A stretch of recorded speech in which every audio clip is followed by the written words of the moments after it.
ആമീൻ. യോബിൻ്റെ പുസ്തകം 5-ാം അധ്യായം 18-19 വാക്യങ്ങളാണ് ഇന്ന് നിങ്ങളോട് പറയാനായിട്ട് എൻ്റെ ഉള്ളിൽ പരിശുദ്ധാത്മാവ് പ്രേരണ തന്നിരിക്കുന്നത്. അവൻ മുറിവേൽപ്പിക്കുകയും മുറി കെട്ടുകയും ചെയ്യും.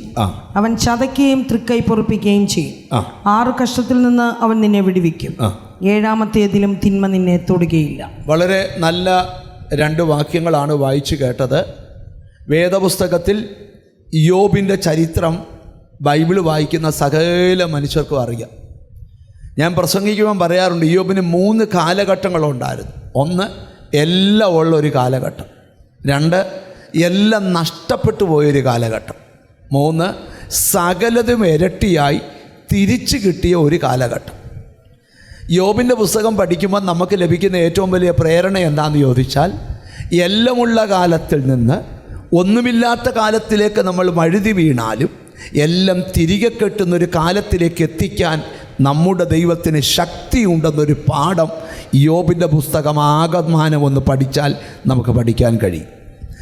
യോബിന് നേരിട്ട പ്രതിസന്ധി, യോബ് പാപം ചെയ്തിട്ടല്ല പ്രതിസന്ധി ഉണ്ടായത്. യോബിന് അയലോക്കത്തെ വീട്ടുകാർ ആഭിചാരം ചെയ്തിട്ടുണ്ടായ പ്രശ്നമല്ല. യോബിനുണ്ടായ പ്രശ്നം എന്താണെന്ന് ബൈബിളിൽ നമ്മൾ പഠിക്കുമ്പോൾ, ഏറ്റവും വലിയ അസൂയ മനുഷ്യർക്കല്ല, പിശാചിനാണ്. കാരണം പിശാച് ദൈവത്തിൻ്റെ അടുക്കൽ ചെന്ന് ചോദിക്കുന്നുണ്ട്, നീ ഇവൻ്റെ കൈയുടെ പ്രവൃത്തിയെ അനുഗ്രഹിച്ച് ഇവന് വേലി കെട്ടി ഇവനെ നീ കാത്തുകൊണ്ടിരിക്കുക, ഇവനെ എൻ്റെ കയ്യിലോട്ടൊന്ന് താ. സ്തോത്രം. ഞാൻ കുറച്ച് ദിവസം കൊണ്ട് നിനക്ക് ശക്തിയില്ലെന്ന് ഇവനെ കൊണ്ട് ഞാൻ പറയിപ്പിച്ചു തരാം. സ്തോത്രം. അപ്പോൾ യോബ് ഒരിക്കൽ സുവിശേഷം പഠിക്കുമ്പോൾ പത്രോസിനെ സാത്താൻ ചോദിച്ചു, ഇവനെ ഗോതമ്പ് പോലെ ഒന്ന് പാറ്റാനായിട്ട് തരാമോ എന്ന് ചോദിച്ചപ്പം കർത്താവ് കൊടുത്തില്ല. കാരണം പാറ്റുക പോയിട്ട് കാറ്റടിച്ച ഇവൻ താഴെ പോകും. അതുകൊണ്ട് പത്രോസിനെ കൊടുത്തില്ല. പക്ഷെ സാത്താൻ ചോദിച്ചപ്പോൾ യോബിനെ കൊടുത്തു. എന്ന് പറഞ്ഞാൽ ഈ ഓരോരുത്തർക്ക് കുറിച്ച് ദൈവത്തിനുള്ള ഉറപ്പുണ്ട്. ചില ആൾക്കാർ ഓരോരുത്തരെയോ ഇവനെ വിട്ടിട്ട് ഒരു കാര്യവുമില്ല, അത് ഇവന് ചുക്കിനും കൊള്ളത്തില്ല, ഒന്നിനും കൊള്ളത്തില്ല. സ്തോത്രം. ഹല്ലേലൂയ. അത് പറയുന്ന വേറെ പദം, അത് നിങ്ങൾ പറഞ്ഞു. അവനെ ചുക്കിനും കൊള്ളത്തില്ല, ഒന്നിനും കൊള്ളത്തില്ല. എന്നാൽ ചിലർ പറയും ഒരു വിഷയത്തിന് വിട്ട് അവനെ കൊള്ളാം, പോയത് പരിഹരിച്ചു വരാൻ മിടുക്കനാണ്. ചിലർ പരിഹരിക്കാൻ വിട്ട് ആ വീട്ടിൽ ബോംബ് ഇട്ടിട്ടേ പോരത്തുള്ളൂ. അങ്ങനെയല്ല, നിങ്ങൾ എന്നെ ശ്രദ്ധിച്ച് കേൾക്കണം. അപ്പം യോബിൻ്റെ ജീവിതത്തിൽ വലിയ പ്രതിസന്ധി ഉണ്ടായി. പ്രതിസന്ധി ഉണ്ടായപ്പം നിങ്ങൾക്കറിയാം, ഈ നമുക്ക് പൈസ ആരോഗ്യമൊക്കെ ഉണ്ടെങ്കിൽ അല്ലേ നമ്മുടെ ഭാര്യയെ പോലും നമ്മളോട് നിൽക്കത്തുള്ളൂ. അത് സഹോദരന്മാരൊക്കെ സൂക്ഷിച്ച് കണ്ട് വേണം ജീവിക്കാനായിട്ട്. ഇപ്പം നിങ്ങൾ നല്ല അടിപൊളിയായിട്ടൊക്കെ നിൽക്കുന്നത് കൊണ്ടാണ്, സഹോദരിമാരോടും പറയുക, നിങ്ങൾ നല്ല അടിപൊളിയായിട്ടൊക്കെ നിൽക്കുന്നതുകൊണ്ടാണ് ഇവരെ, നിങ്ങളെന്നെ ശ്രദ്ധിക്കും, ഞാൻ ഈ വാക്യം നിങ്ങളുടെ മനസ്സിൽ കൊണ്ടുവരിക. യോബിൻ്റെ ഭാര്യ പോലും പറഞ്ഞു, എൻ്റെ പൊന്നച്ചായ ഈ ഭക്തി എന്തോ ഇനാ, നമുക്കിനി യോഗത്തിനൊന്നും പോകണ്ട, നമുക്ക് ഇതൊക്കെ ത്യജിച്ചേച്ച് സ്തോത്രം പോയി നമുക്ക് ചാകാം. ഉടനെ എന്നാ മോളെ നീ ബുദ്ധി പറഞ്ഞല്ലോടി, നിന്നോട് ദൈവം ആ സംസാരിച്ചതൊന്നും പറഞ്ഞില്ല, എടി പൊട്ടിപ്പെണ്ണെ മാറിയിരിക്കെ, നിനക്കിതിന് മർമ്മം അറിയത്തില്ല. നന്മ തന്നപ്പോഴും നമ്മൾ അനുഭവിച്ച്, തിന്മ തരുമ്പോഴും നമ്മൾ അനുഭവിക്കണം. ഇനി നിങ്ങൾ ശ്രദ്ധിക്കണേ, എനിക്ക് ഏറ്റവും ഈ വേദപുസ്തകത്തിൽ ഈ വാക്യം എന്നെ വായിപ്പിക്കാൻ പ്രേരിപ്പിച്ച ഘടകം, യോബിന് വലിയ പ്രശ്നം ഉണ്ടായപ്പോഴൊന്നും യോബ് പരാതി പറഞ്ഞില്ല. ഈ നമ്മുടെ ഏറ്റവും വലിയൊരു പ്രശ്നം എന്താണെന്നറിയോ, നമുക്ക് വലിയ പ്രശ്നമൊന്നും ഇല്ല, എല്ലാം അങ്ങ് പരാതിയാണ്. ചിലർ പ്രാർത്ഥിക്കാനിരിക്കുമ്പോഴേ ദൈവം എഴുന്നേറ്റ് പോകും, കാരണം പരാതി പുസ്തകം തുറക്കാൻ പോവുകയാണ്. സ്തോത്രം. ഹല്ലേലൂയ. എന്നാൽ ദൈവം എന്തെല്ലാം ഉപകാരം ചെയ്തിട്ടുണ്ട് അതൊന്നും ഓർത്തൊരു സ്തോത്രം ചെയ്യത്തില്ലേ. കർത്താവ് ഞങ്ങൾക്ക് നല്ല വണ്ടി തന്നുകൊണ്ട് സ്തോത്രം, വീട് തന്നുകൊണ്ട് സ്തോത്രം, പിള്ളേരെ തന്നുകൊണ്ട് സ്തോത്രം, ഇവിടെ വരാൻ കൃപ തന്നുകൊണ്ട് സ്തോത്രം, അപകടം വരാതിരുന്നതുകൊണ്ട് സ്തോത്രം, നമുക്ക് രോഗം ഇല്ലാത്തതിനായി സ്തോത്രം, രോഗം ഉണ്ടെങ്കിലും ജീവിക്കുന്നതിനായി സ്തോത്രം. കണ്ടോ, അങ്ങനെ സ്തോത്രം പറയാൻ ഇരുന്നാൽ 4.5 മണിക്കൂർ സ്തോത്രം പറയാൻ വകയുണ്ട്. നമ്മൾ അതിനിടയ്ക്ക് ചുമ്മാ ഒരു പല്ലുവേദന പിടിച്ചുകൊണ്ടിരിക്കുക, ചുമ്മാ വീടിന് പണി പൂർത്തിയായില്ലെന്ന് പറഞ്ഞ് കരഞ്ഞുകൊണ്ടിരിക്കുക. നിങ്ങൾ ശ്രദ്ധിച്ച് കേൾക്കണം. അങ്ങനെയല്ല, ദൈവം ചെയ്തതിനെല്ലാം നന്ദി പറയണം. ഇവിടെ ഇരിക്കുന്നവരെല്ലാം കൂടെ ദൈവത്തിന് നന്ദി പറഞ്ഞാൽ ഇന്ന് പ്രസംഗം നടക്കുകയല്ല. അതുപോലെ സ്തോത്രം പറയാനുള്ള വകയുണ്ട്. ദാവീദ്, യഹോവ എനിക്ക് ചെയ്ത സകല ഉപകാരങ്ങൾക്കും ഞാൻ അവന് രക്ഷയുടെ പാനപാത്രം എന്നെ നോക്കിയിരിക്കണം. എനിക്ക് കണ്ണി നോക്കിയാൽ പറയാൻ അറിയത്തുള്ളൂ. ഈ ദൂത് വെളിപ്പെടുന്നുണ്ടോ എന്ന് നിങ്ങളുടെ കണ്ണി നോക്കുമ്പോഴേ അറിയാൻ പറ്റത്തുള്ളൂ. അതുകൊണ്ട് എന്നെ നോക്കിയിരിക്കണം. ഇവിടെ ഇരിക്കുന്നവരുടെ കൺപീല് ചലിച്ചാൽ എനിക്കറിയാം, നിങ്ങളതിനെ ശ്രദ്ധിച്ചിരിക്കണം. അപ്പോൾ ഇച്ചിരിയുടെ ഗഹനമായിട്ട് നമുക്കൊന്ന് ധ്യാനിക്കാം. നിങ്ങൾ ശ്രദ്ധിച്ച്, ഇയ്യോബിന് വലിയ പ്രതിസന്ധി ഉണ്ടായി. അപ്പോൾ നിങ്ങൾക്കറിയാമോ, ഇയ്യോബിനെ കാണാൻ ഇയ്യോബിൻ്റെ 3 കൂട്ടുകാർ വന്നു. ഇയ്യോബിൻ്റെ 3, ഞാൻ ഈ ഭാഗം വായിച്ചപ്പോൾ ഓർത്ത്, കർത്താവ് ഇങ്ങനെ ഒരു കൂട്ടുകാരൻ പോലും എനിക്കില്ല. ഇയ്യോബിന് എത്ര കൂട്ടുകാരുണ്ട്? 3 കൂട്ടുകാരൻ. ഹല്ലേലൂയ. പക്ഷേ അത്രയും സത്യം ഞാൻ പറയാം, അത്രയും ഒരു കൂട്ടുകാരൻ പോലും എനിക്കില്ല. ഈ 3 കൂട്ടുകാർ ഇയ്യോബിന് സംഭവിച്ച അനർത്ഥത്തെക്കുറിച്ച് കേട്ടു. നിങ്ങൾ ഒന്ന് വായിച്ചില്ലെങ്കിൽ ഞാൻ പറഞ്ഞു കേൾപ്പിക്കാം. 2-ാം അധ്യായത്തിൻ്റെ 11-ാമത്തെ വാക്യം.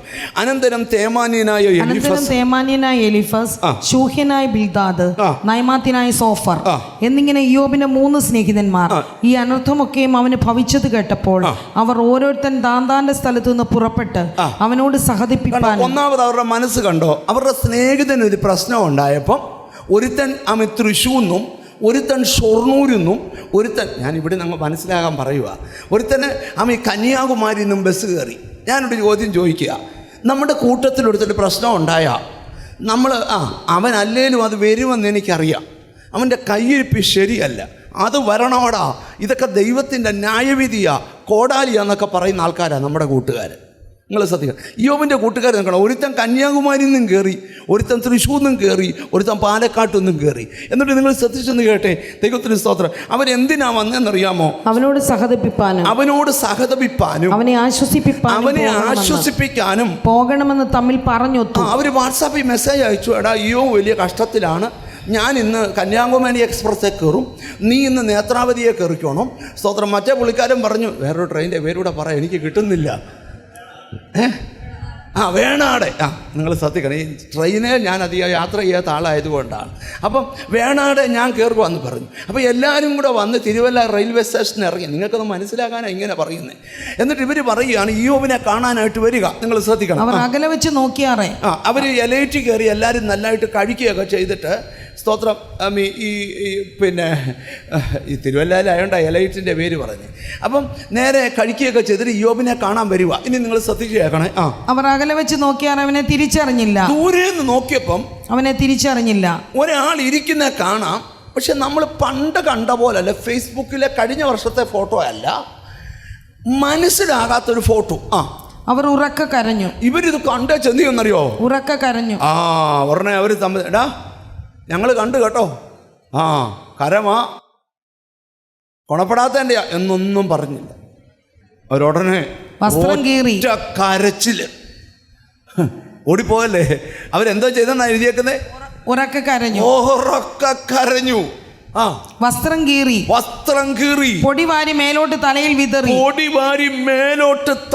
വിതറി. അവന്റെ വ്യസനം അതികഠിനമെന്ന് കണ്ടിട്ട് അവർ ആരും ഒരു വാക്കും മിണ്ടാതെ അന്നേരം വരെ മിണ്ടിയവർ മിണ്ടൽ നിർത്തി 7 രാപ്പകൽ അവനോടുകൂടെ നിലത്തിരുന്നു. നിങ്ങൾ എന്നെ നോക്കിയ, നിങ്ങൾക്ക് ഇങ്ങനെ ഒരു പ്രശ്നം വന്നാൽ 7 ദിവസം വേണ്ട, ഒരു ദിവസം വന്നിരിക്കുന്ന ഒരു കൂട്ടുകാരനുണ്ടോ?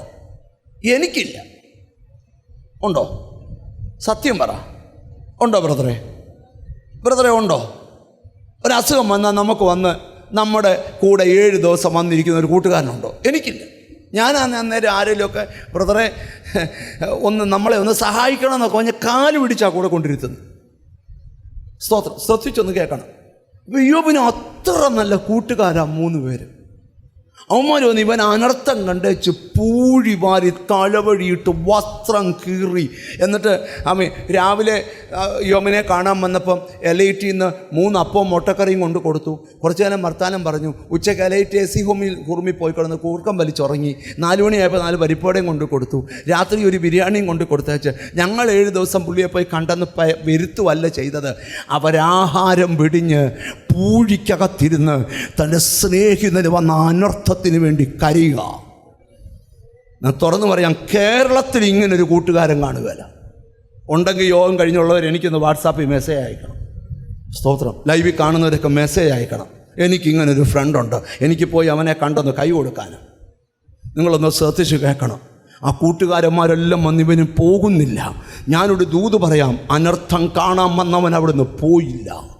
അവൻ ഇവൻ്റെ നന്മ കണ്ടിട്ടാ പോയത്.